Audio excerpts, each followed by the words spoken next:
तो हम लोग रामनगर में रहते थे, नैनीताल के पास, अगर आपने नाम सुना होगा जिम कॉर्बेट नेशनल पार्क का जी।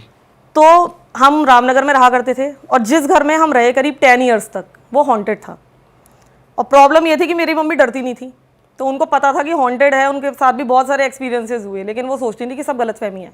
उन्होंने कभी माना ही नहीं, वो आज भी नहीं मानती हैं कि वो हॉन्टेड था, हालांकि उन्हें पता है मन में शायद वो हमारे कारण ही नहीं मानती है कि वो हॉन्टेड था।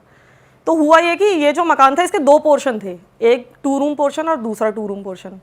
तो हम इधर वाले 2 रूम पोर्शन में रहते थे, ऐसे ही बताऊंगी मैं आपको क्योंकि और डिफाइन नहीं कर सकती। तो इस वाले जो 2 रूम पोर्शन में था वहाँ पे ज़्यादा प्रॉब्लम थी, तो हम पहले इसमें रहते थे। तो हम तो बहुत छोटे थे, 6-7 ईयर्स की रही होंगी मैं, और मेरी सिस्टर मुझसे 2 ईयर्स बड़ी है।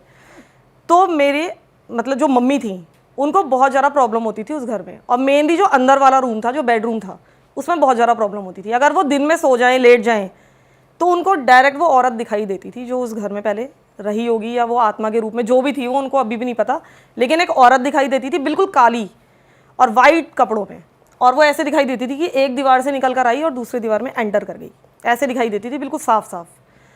और इसके अलावा रात में उनको ऐसे सपने आते थे कि वो जो लेडी है उसने जो गद्दे होते डनलप के वो उठा के मेरी मम्मी के फेस पे रखा हुआ है और दबा रही है, उसका चेहरा बहुत खतरनाक हो जाता था, और मेरी मम्मी की ना आंखें बाहर निकल गई हैं, मतलब दम घुट गया है बहुत ज़्यादा। तो इस तरह के सपने आने लगे, वो औरत बहुत ज़्यादा दिखाई देने लगी। और मेरे पापा क्योंकि डॉक्टर थे मुरादाबाद में, तो हम साथ में अपने पापा के नहीं रहते थे, वीकेंड्स में ही आते थे। तो अकेली रहती थी और हम 2 बेटियाँ, तो उनके साथ ये प्रॉब्लम भी थी। तो उन्होंने अपने पड़ोसियों को बताया कि हाँ ये प्रॉब्लम यहाँ पे हो रही है। तो लोगों ने बताया कि ये जिस जगह पे ये मकान बने हुए हैं, और वो जो डिग्री कॉलेज है जो बगल में ही था, उसको भोटिया पड़ाव कहा जाता था, वहाँ पहले शमशान था। तो यहाँ पे ऐसी प्रॉब्लम्स होती हैं, और यहाँ वाकई में एक लेडी दिखाई देती है। मतलब आस पड़ोसियों को भी दिखाई देती है? नहीं, उस मकान में ही प्रॉब्लम थी, लेकिन उन्हें पता था क्योंकि जो भी आता था किराएदार उसको वो लेडी दिखाई देती थी। पर उस मकान में ही क्यों थी? क्योंकि वो पास था उस... नहीं, वो उस मकान में पहले वहाँ रहा करती थी, वो मैं आपको बताऊंगी। तो हुआ ये कि मेरी मम्मी ने कहा कि ठीक है फिर पूजा पाठ, उन्होंने कहा करा लो थोड़ा बहुत, उन्होंने कहा कर दो आप। मानती तो थी नहीं कुछ, उन्हें लगा साइकोलॉजिकल प्रॉब्लम हो रही है मुझे। लेकिन पड़ोस में एक बूढ़ी अम्मा रहती थी, उन्होंने कहा कि ठीक है आप ये सामान ले आना, लौंग इलायची जो भी है, पान के पत्ते वत्ते। तो मेरी मम्मी ने कहा मैं कुछ नहीं लाऊंगी, पैसे दे दिए कि आप खुद ही ले आना, खुद ही पूजा वूजा करके। उसने पूजा पाठ किया घर में आके थोड़ा बहुत, हमें तो याद भी नहीं है, और उसने वही भोटिया पड़ाओ यानी कि डिग्री कॉलेज में ले जाके वो सारी चीज़ें फेंक दी। कुछ दिन तक सब कुछ ठीक रहा, लेकिन उसके बाद भी लगातार प्रॉब्लम्स होती रहीं। वो औरत दिखती थी, प्रॉब्लम इतनी बढ़ गई कि मेरी मम्मी ने बेडरूम अंदर वाले कमरे से बाहर वाले रूम में शिफ्ट कर लिया। अंदर वाला रूम हम कम यूज़ करते थे, कोई गेस्ट वेस्ट आ जाए तब सो जाते थे। अब हुआ ये कि मेरी मौसी आई एक बार, तो मेरी मौसी 5-6 मंथ्स प्रेग्नेंट थी। अब वो उस कमरे में सो गई, क्योंकि मेरी मम्मी को ही दिखती नहीं अभी तक, तो मेरी मम्मी को लगा कि शायद मेरे साथ ही प्रॉब्लम है या मुझे ही दिख रही है, इतना बड़ा नहीं समझा मेरी मम्मी ने इस प्रॉब्लम को। तो मेरे मौसा जी, क्योंकि मेरे मौसा जी नैनीताल में पोस्टेड थे उस समय बैंक में, तो आ जाते थे वीकेंड में, बहुत दूर नहीं है, 2-3 घंटे ही दूर है नैनीताल। आ गए, उनको अंदर वाला रूम दे दिया सोने के लिए। अब मेरी मौसी से कहा था कि क्योंकि वो जो अंदर वाला रूम था उसके पीछे से किचन से निकल के बाहर आंगन में टॉयलेट था, पहले ऐसे ही होता था, पहले अटैच टॉयलेट्स का कॉन्सेप्ट जनरली होता नहीं था, वो भी इतने पिछड़े हुए कस्बों में। तो मेरी मम्मी ने कहा अगर रात को उठोगी तो एक तो बता के जाना टॉयलेट, और दूसरी बात कि टॉयलेट का दरवाज़ा अंदर से बंद मत करना। अब मेरी मौसी को लगा कि क्या उठाना है, इतनी देर में तो सब गप्पे वप्पे मार के सोए थे। वो उठी चुपचाप, किसी को डिस्टर्ब ना हो, धीरे से आंगन से निकल के टॉयलेट में चली भी गई और दरवाज़ा भी बंद कर लिया अंदर से। प्रॉब्लम ये हुई, सब कुछ ठीक था। जब वो बाहर आ रही थी तब कुछ प्रॉब्लम हुई जो कि मैं आपको बताती हूँ, लेकिन उनके बहुत चीखने की आवाज़ आई अंदर, सब कुछ बहुत मतलब जग गए सब लोग, शोर सुन के भागे, दरवाज़ा देखा तो बंद। फिर मेरे पापा भी आए हुए थे। अच्छी बात ये थी कि मेरे पापा उस वीकेंड पे आए हुए थे गाड़ी लेकर, क्योंकि उस समय कार्स इतनी ज़्यादा कॉमन नहीं थी, लेकिन मेरे पापा जब आते थे तो अपनी कार से आते थे। तो उन्होंने दरवाज़ा तोड़ा बाथरूम का, अंदर मेरी मौसी पेट के बल पड़ी हुई थी और पूरा ब्लड ही ब्लड था, मतलब उस दिन तो वो ख़त्म हो जाती।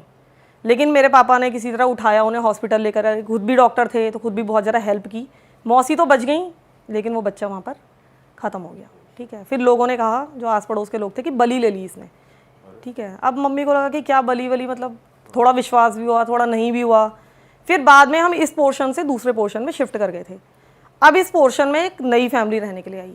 ठीक है, वो लोग अग्रवाल थे, वो लोग उस घर में रहने लगे। वो काफ़ी बड़ी फैमिली थी, मतलब 8-10 मेंबर्स थे, 6 तो उनके बच्चे ही थे और मम्मी पापा सब।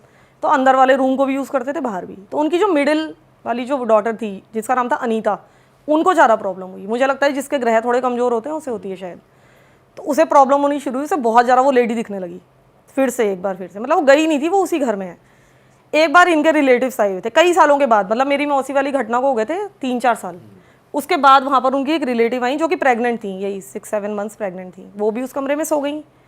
और जब वो सो गई, और ये बात उनको पता भी नहीं थी, मेरी मौसी वाली, शायद हमने कभी बताई नहीं होगी, वो सो गई और वो रात को उठी तो ये वाली प्रॉब्लम नहीं हुई बाथरूम वाली, उस कमरे में एक खिड़की थी जो कि गली में खुलती थी, बीच में गली थी।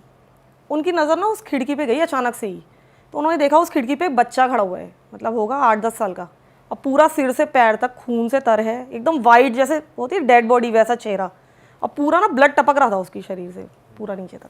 मतलब वो इतनी ज़्यादा घबरा गई ना उसे देख के कि वो चीख भी नहीं पाई डर के मारे, वो बस उसे देखती ही रही, और वो बच्चा भी डायरेक्ट उनको ही देख रहा था, और चांद की रोशनी थी, बिल्कुल साफ नज़र आ रहा था। पता नहीं उन्हें क्या हुआ, पैनिक के कारण उनका मिसकैरेज हो गया, वहीं बेड पर ही पड़े पड़े।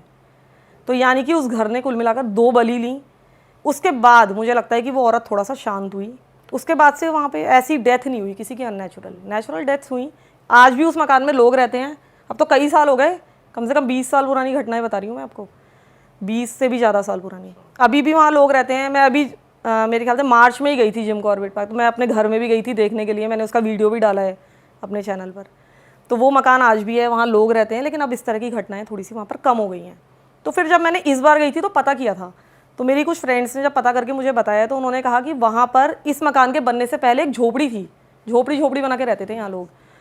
तो इस झोपड़ी में एक टेलर रहा करता था, टेलर अपनी वाइफ के साथ, और उसका काम भी अच्छा चलता था, गाँव के हिसाब से उसको अच्छा खासा बिजनेस मिल जाता था। तो जब ये लोग आए हमारे मकान मालिक, इन्होंने कहा अब हम यहाँ पर मकान बनाएंगे, तुम अपनी झोपड़ी हटाओ। अब दिक्कत ये हुई कि वो लड़ने लग गया टेलर कि नहीं मैं नहीं हटा सकता, मैं तो यहीं रहूँगा। तो जब बहुत ज़्यादा लड़ाई बढ़ी तो एक बार वो 2-4 आदमियों को लेकर आया मकान मालिक, और उसने इनका सामान उठाकर बाहर फेंक दिया कि इनकी झोपड़ी तोड़ ताड़ के ना भगा दो यहाँ से। तो वो अपना सामान बचाने के लिए आई उसकी वाइफ ना, तो उसको धक्का दे दिया उन लोगों ने, तो वो पेट के बल गिर गई, वो प्रेग्नेंट थी, और उसको हॉस्पिटल ले गए। तो बाद में पता चला कि एक बच्चा नहीं 2 बच्चे थे उसके पेट में, ट्विंस थे, वो भी मर गए, वो लेडी भी मर गई थी। फिर उसका पति वहाँ से चला गया था, उसका क्या हुआ कुछ नहीं पता है, लेकिन ऐसा बोलते हैं कि उसी लेडी की आत्मा थी उस घर में।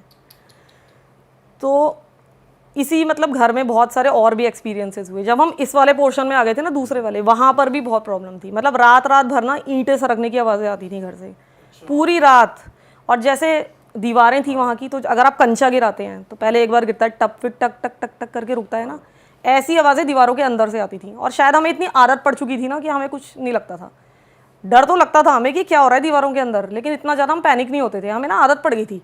मुझे लगता है हॉन्टेड हाउस में रहने की भी आदत पड़ जाती है। अब तो शायद मैं नहीं रह सकती, लेकिन उस समय हम रहे 10 ईयर्स तक। और मेरी मम्मी ने घर नहीं बदला क्योंकि कॉलेज बिल्कुल बगल में था, सिर्फ इसलिए वो वहाँ सेट हो गई थी। उन्होंने कहा कौन इतना सारा सामान शिफ्ट करेगा, ठीक है। और इसके अलावा जब मैं छोटी थी तो मेरी एक फेवरेट स्कर्ट थी, मैं होंगी 12-13 ईयर्स की, डेनिम की स्कर्ट थी, तो वो ना फट गई थी, मतलब बहुत बुरी तरीके से फट गई थी, उधड़ी नहीं थी, पूरी फट गई थी, तार तार हो ये गई इसी थी। स्टोरी का पार्ट है या? हाँ, इसी घर में हुआ ये। तो मैंने वो, मुझे बहुत पसंद थी, लेकिन वो फट गई, कुछ नहीं कर सकते थे, सिल भी नहीं सकते थे, तो मैंने उसको उठा के कपड़ों की अलमारी में पीछे की तरफ डाल दिया।